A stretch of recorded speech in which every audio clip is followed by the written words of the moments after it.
ओम जननी शारदां देवीं रामकृष्णं जगद्गुरुं पादपद्मे तयो श्रित्वा प्रणमामि मुहुर्मुहुः। ভারতে বিবেকানন্দ জাপনাই বক্তৃতা বেদান্ত। আমাদের ধর্মে স্বর্গ নরক আছে, কিন্তু ওইগুলি চিরস্থায়ী নয়। স্বর্গ নরকের স্বরূপ বিচার করিলে সহজেই প্রতীয় হয় যে ওইগুলি চিরস্থায়ী হইতে পারে না। যদি স্বর্গ বলিয়া কিছু থাকে, তবে উহা এই মর্ত্যলোকেই পুনরাবৃত্তি মাত্র হইবে। না হয় একটু বেশি সুখ, একটু না হয় বেশি ভোগ, তাহাতে বরং আরও মন্দই হইবে। এই প্রকার স্বর্গ অনেক।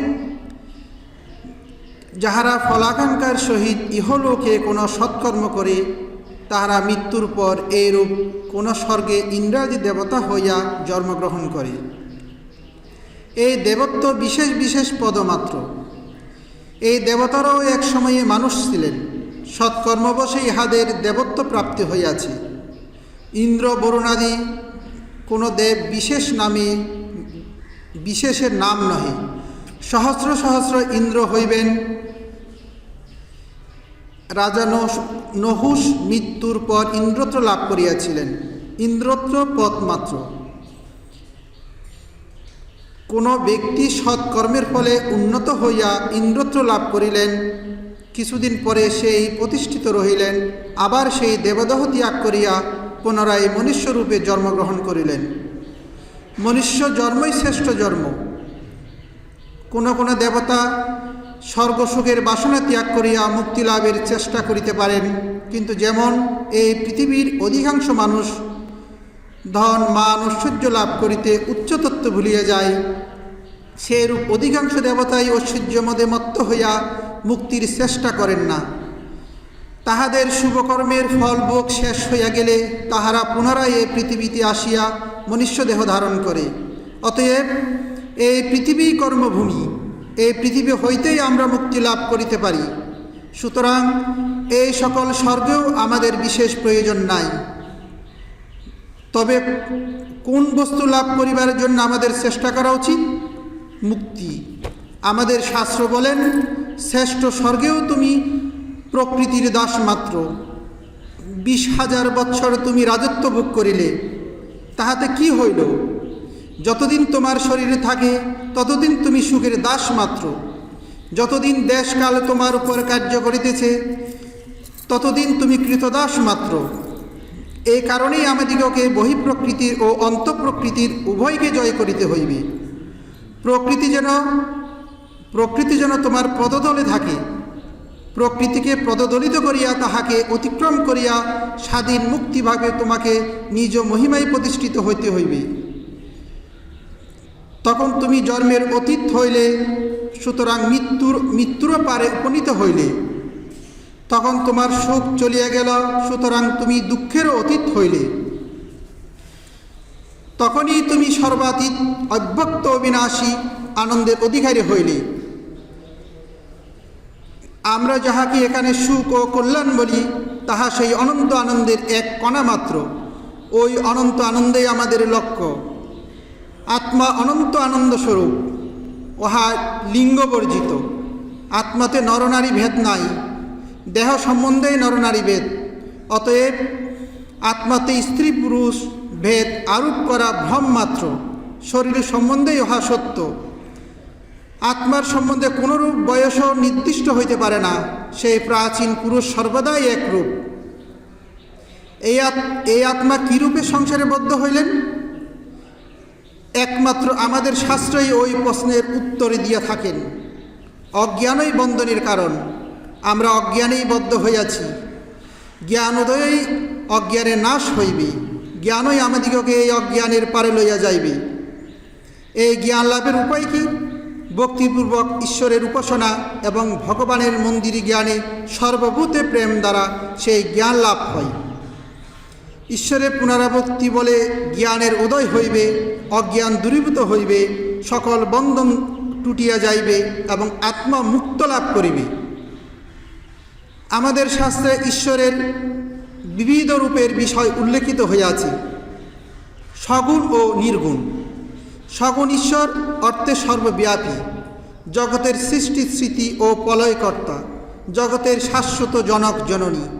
তাহার সহিত আমাদের ভেদ নিত্য, মুক্তিরত্ব তাহার সমীপ্য ও সালোক্য প্রাপ্তি। নির্গুণ ব্রহ্মের বর্ণনায় সগুণ ঈশ্বরের প্রতি সচরাচর প্রযুক্ত সর্বপ্রকার বিশেষণ অনাবশ্যক ও অযৌক্তিক বলিয়া পরিত্যক্ত হইয়াছে। সেই সগুণ সর্বব্যাপী পুরুষকে জ্ঞানবান বলা যাইতে পারে না, কারণ জ্ঞান মনের ধর্ম। তাহাকে চিন্তাশীল বলা যাইতে পারে না, কারণ চিন্তা সসীম জীবের জ্ঞান লাভের উপায় মাত্র। তাহাকে বিচারপরায়ণ বলা যাইতে পারে না, কারণ বিচারও সসীমত্তা, দুর্বলতার চিহ্নস্বরূপ। তাহাকে সৃষ্টিকর্তা বলা যাইতে পারে না, কারণ বদ্ধভিন্ন মুক্ত পুরুষের সৃষ্টিতে প্রবৃত্ত হয় না। তাহার আবার বন্ধন কি? প্রয়োজন ভিন্ন কেহই কোনো কার্য করে না। তাহার আবার প্রয়োজন কি? অভাব না থাকিলে কেহ কোনো কার্য করে না। তাহার আবার অভাব কি? বেদে তাহার প্রতি সশব্দ প্রযুক্ত হয় নাই, সশব্দের দ্বারা নয়। নির্গুণ ভাব বুঝাইবার জন্য তৎশব্দের দ্বারা তাহার নির্দেশ করা হইয়াছে। সশব্দের দ্বারা নির্দিষ্ট হইলে ব্যক্তি বিশেষ বুঝাইত, তাহাতে জীবজগতের সহিত তাহার সম্পূর্ণ পার্থক্য সূচিত হইত। তাই নির্গুণবাচক তৎশব্দের প্রয়োগ করা হইয়াছে। তৎ শব্দপ্রাচ্য নির্গুণ ব্রহ্ম প্রচারিত হইয়াছে, ইহাকেই অদ্বৈতবাদ বলে। এ নৈমিত্তিক সত্তার সহিত আমাদের সম্বন্ধ কি? তাহার সহিত আমরা অভিন্ন। আমরা প্রত্যেকেই সকল জীবের মূল ভিত্তিস্বরূপ সে সত্তার বিভিন্ন বিকাশ মাত্র। যখনই আমরা এই অনন্ত নির্গুণ সত্তা হইতে আমাদিগকে পৃথক ভাবি, তখনই আমাদের দুঃখের উৎপত্তি। আর এই অনির্বচনীয় নির্গুণ সত্তার সহিত আমাদের অভেদ জ্ঞানেই মুক্তি। সংক্ষেপত আমাদের শাস্ত্রে আমরা ঈশ্বরের এই বিবিধ ভাবের উল্লেখ দেখিতে পাই। এখানে বলা আবশ্যক যে নির্গুণ ব্রহ্মবাদেই সর্বপ্রকার নীতি জ্ঞানের ভিত্তি। অতি প্রাচীনকাল হইতেই প্রত্যেক জাতির ভিতর এই সত্য প্রচারিত হইয়াছে, সকলকে নিজের মতো ভালোবাসিবে। ভারতবর্ষে আমরা মনুষ্য ও ইতর প্রাণীতে কোনো প্রভেদ করা হয় না। প্রাণী নির্বিশেষে সকলকেই নিজের মতো প্রীতি করিতে উপদেশ দেওয়া হইয়াছে। কিন্তু অপর প্রাণীগণকে নিজের মতো ভালোবাসিলে কেন কল্যাণ হইবে? কেহই তাহার কারণ নির্দেশ করে নাই, একমাত্র নির্গুণ ব্রহ্মবাদে ইহার কারণ নির্দেশ করিতে পারে। যখন সমুদয় ব্রহ্মাণ্ডকে এক ও অখণ্ড বলিয়া বোধ করিবে, তখন জানিবে অপরকে ভালোবাসিলে নিজেকেই ভালোবাসা হইল। তখনই বুঝিবে অপরের ক্ষতি হইলে নিজেরই ক্ষতি করা হইল। তখনই আমরা বুঝিব কেন অপরের অনিষ্ট করা উচিত নয়। সুতরাং এই নির্গুণ ব্রহ্মবাদেই নীতিবিজ্ঞানের মূল তত্ত্বের যুক্তি পাওয়া যায়। অদ্বৈতবাদের কথা বলিতে গিয়া আরও অনেক কথা আসিয়া পড়ে। সগুণ ঈশ্বরের বিশ্বাসবান হইলে হৃদয়ে কি অপূর্ব প্রেমের উচ্ছ্বাস হয়, তাহা আমি জানি। বিভিন্ন কালের প্রয়োজন অনুসারে লোকের উপর ভক্তির প্রভাব ও কার্যকারিতার বিষয় আমি বিশেষভাবে অবগত আছি। কিন্তু আমাদের দেশে এখন আর কাঁদিবার সময় নাই। এখন কিছু বীর্যের প্রয়োজন হইয়া পড়িয়াছে। এই নির্গুণ ব্রহ্মের বিশ্বাস হইলে সর্বপ্রকার কুসংস্কার বর্জিত হইয়া আমি সেই নির্গুণ ব্রহ্ম এই জ্ঞান সহায়ে নিজের পায়ের উপর নিজে দাঁড়াইলে হৃদয়ে কি অপূর্ব শক্তির বিকাশ হয়, তাহা বলা যায় না। ভয়, কাহাকে ভয়? আমি প্রকৃতির নিয়ম পর্যন্ত গ্রাহ্য করি না। মৃত্যু আমার নিকট উপহাসের বস্তু। মানুষ নিজ আত্মার মহিমায় অবস্থিত। সেই আত্মা অনাদি অনন্ত অবিনাশী। তাহাকে কোনো অস্ত্র ভেদ করিতে পারে না, অগ্নি দগ্ধ করিতে পারে না, জল গলাইতে পারে না, বায়ু শুষ্ক করিতে পারে না। তিনি অনন্ত জন্মরহিত মৃত্যুহীন। তাহার মহিমার সম্মুখে সূর্য চন্দ্রসমূহ এমনকি সমগ্র ব্রহ্মাণ্ড সিন্ধুতে বিন্দুতুল্য প্রতীয়মান হয়। তাহার মহিমার সম্মুখে দেশকালের অস্তিত্ব বিলীন হইয়া যায়। আমাদিগকে এই মহিমময় আত্মার বিশ্বাসবান হইতে হইবে, তবেই বীর্য আসিবে। তুমি যাহা চিন্তা করিবে তাহাই হইয়া যাইবে। যদি তুমি নিজেকে দুর্বল ভাবো তবে দুর্বল হইবে, তেজস্বী ভাবিলে তেজস্বী হইবে। যদি তুমি নিজেকে অপবিত্র ভাবো তবে তুমি অপবিত্র, নিজেকে বিশুদ্ধ ভাবিলে বিশুদ্ধই হইবে। অদ্বৈতবাদ আমাদের নিজেকে দুর্বল ভাবিতে শিক্ষা দেয় না, পরন্তু নিজেদের তেজস্বী, সর্বশক্তিমান ও সর্বজ্ঞ ভাবিতে উপদেশ দেই। আমার ভিতর ওই ভাব এখনই প্রকাশিত না হতে পারে, কিন্তু ওহা তো আমার ভিতরে রহিয়াছে। আমার মধ্যে সকল জ্ঞান, সকল শক্তি, পূর্ণ পবিত্রতা ও স্বাধীনতার ভাব রহিয়াছে। তবে আমি ওই ভাবগুলি জীবনে রূপায়িত করিতে পারি না কেন? কারণ ওই কথা আমি বিশ্বাস করি না। যদি উহাতে আমি বিশ্বাসী হই তবে ওই ভাব এখনই প্রকাশিত হইবে, নিশ্চয় হইবে। অদ্বৈতবাদ ইহাই শিক্ষা দেয়।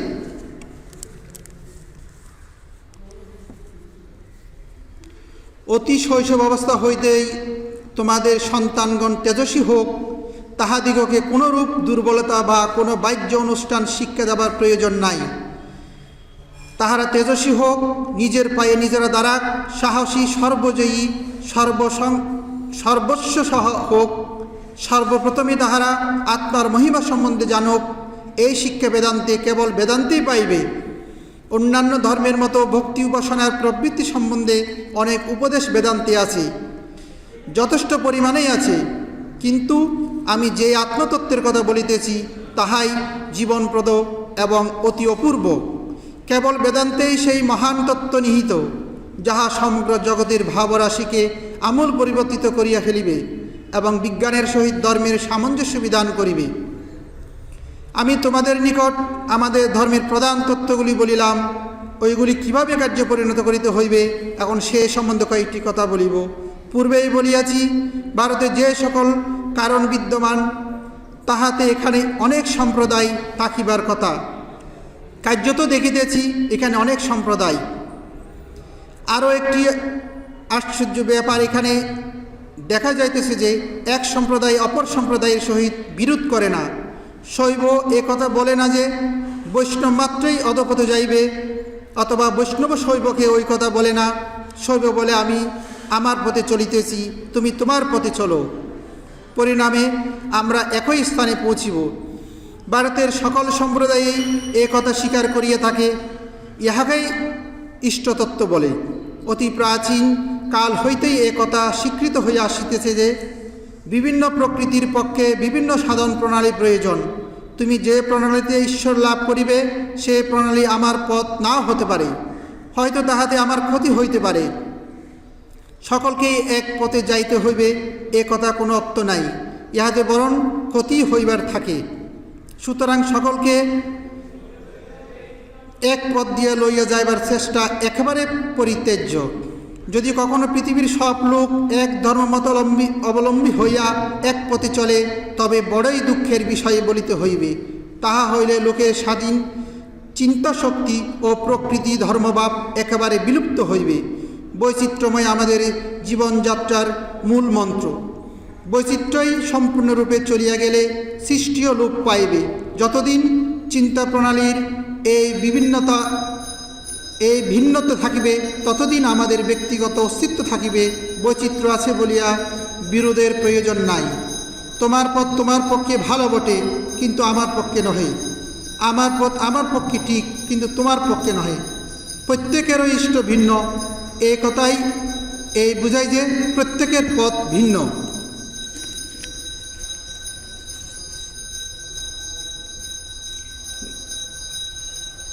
কঠোপনিষদের সেই মহাবাক্যটি মনে পড়িতেছে, শ্রদ্ধা বা অপূর্ব বিশ্বাস। নচিকেতার জীবনে শ্রদ্ধার একটি সুন্দর দৃষ্টান্ত দেখিতে পাওয়া যায়। এই শ্রদ্ধা বা যথার্থ বিশ্বাস প্রচার করাই আমাদের জীবনব্রত। আমি তোমাদিগকে আবার বলিতেছি যে এই বিশ্বাস সমগ্র মানব জাতির জীবনে এবং সকল ধর্মের একটি প্রধান অঙ্গ। প্রথমত নিজের প্রতি বিশ্বাস সম্পূর্ণ হও। জানিও একজন ক্ষুদ্র বুদ্বুদ মাত্র বিবেচিত হইতে পারে এবং অপরে পর্বততুল্য বৃহৎ তরঙ্গ হইতে পারে, কিন্তু উভয়ের পশ্চাতে অনন্ত সমুদ্র রহিয়াছে। অতএব সকলেরই আশা আছে, সকলের জন্য মুক্তির দ্বার উন্মুক্ত, সকলেই শীঘ্র বা বিলম্বে মায়ার বন্ধন হইতে মুক্ত হইবে, ইহাই আমাদের প্রথম কর্তব্য। অনন্ত আশা হইতে অনন্ত আকাঙ্ক্ষা ও চেষ্টা উৎপত্তি হয়। যদি সেই বিশ্বাস আমাদের ভিতরে আবির্ভূত হয়, তবে উহা আমাদের জাতীয় জীবনে ব্যাস ও অর্জুনের যুগ লইয়া আসিবে। যে যুগে সমগ্র মানব জাতির কল্যাণকর উচ্চ মতবাদ সমূহ প্রচারিত হইয়াছিল, আজকাল আমরা অন্তর্দৃষ্টি ও আধ্যাত্মিক চিন্তায় অনেক পিছনে পড়িয়া গিয়াছি। কিন্তু এখনও ভারতে যথেষ্ট আধ্যাত্মিকতা আছে, এত অধিক আছে যে আধ্যাত্মিক মহত্বই ভারতকে জগতের বর্তমান জাতিসমূহের মধ্যে শ্রেষ্ঠ জাতি করিয়াছে। যদি জাতীয় ঐতিহ্য ও আশার উপর বিশ্বাস স্থাপন করা যায়, তবে সে গৌরবময় দিনগুলি আমাদের আবার ফিরিয়া আসিবে। আর উহা আমাদের উভয়ের নির্ভর করিতেছে, আর উহা তোমাদের উপরে নির্ভর করিতেছে। বঙ্গীয় যুবকগণ, তোমরা ধনী ও বড় লোকের মুখ চাহিয়া থাকিও না। দরিদ্ররাই পৃথিবীতে চিরকাল মহৎ ও বিরাট কার্যসমূহ সাধন করিয়াছে। হে দরিদ্র বঙ্গবাসীগণ, উঠো, তোমরা সব করিতে পারো, আর তোমাদিগকে সব করিতেই হইবে। যদিও তোমরা দরিদ্র, তথাপি অনেকে তোমাদের দৃষ্টান্ত অনুসরণ করিবে। দৃঢ় চিত্ত হও, সর্বোপরি পবিত্র ও সম্পূর্ণ অকপট হও। বিশ্বাস করো যে তোমাদের ভবিষ্যৎ অতি গৌরবময়। বঙ্গীয় যুবকগণ, তোমাদের দ্বারাই ভারতের উদ্ধার সাধিত হইবে। ইহা তোমরা বিশ্বাস করো বা না করো, বিষয়টি বিশেষভাবে লক্ষ্য করিও। মনে করিও না আজ বা কালই উহা হইয়া যাইবে। আমি যেমন আমার দেহ ও আমার আত্মার অস্তিত্ব বিশ্বাসী, সেরূপ দৃঢ়ভাবে উহাও বিশ্বাস করিয়া থাকি। সেজন্য হে বঙ্গীয় যুবকগণ, তোমাদের প্রতি আমার হৃদয় আকৃষ্ট। তোমাদের টাকা কড়ি নাই, তোমাদের উপর ইহা নির্ভর করিতেছে। যেহেতু তোমরা দরিদ্র, সেই জন্যই তোমরা কাজ করিবে। যেহেতু তোমাদের কিছু নাই, সেহেতু তোমরা অকপট হইবে। অকপট বলিয়াই তোমরা সর্বত্যাগের জন্য প্রস্তুত হইবে। এ কথাই আমি তোমাদিগকে এই মাত্র বলিতেছিলাম, আবার তোমাদিগের নিকট উল্লেখ করিতেছি। ইহাই তোমাদের জীবনব্রত, ইহাই আমার জীবনব্রত। তোমরা ও দার্শনিক মতই অবলম্বন করো না কেন, তাহাতে কিছু যায় আসে না। আমি শুধু এখানে প্রমাণ করিতে চাই, সমগ্র ভারতে মানব জাতির পূর্ণতার অনন্ত বিশ্বাস রূপ প্রেমসূত্র উতপ্রোতভাবে বর্তমান, আর আমি স্বয়ং ইহা বিশ্বাস করিয়া থাকি। ওই বিশ্বাস সমগ্র ভারতে বিস্তৃত হোক। ওম শান্তি শান্তি শান্তি। হরি ওম তৎসৎ। শ্রীরামকৃষ্ণ অর্পণমস্তু।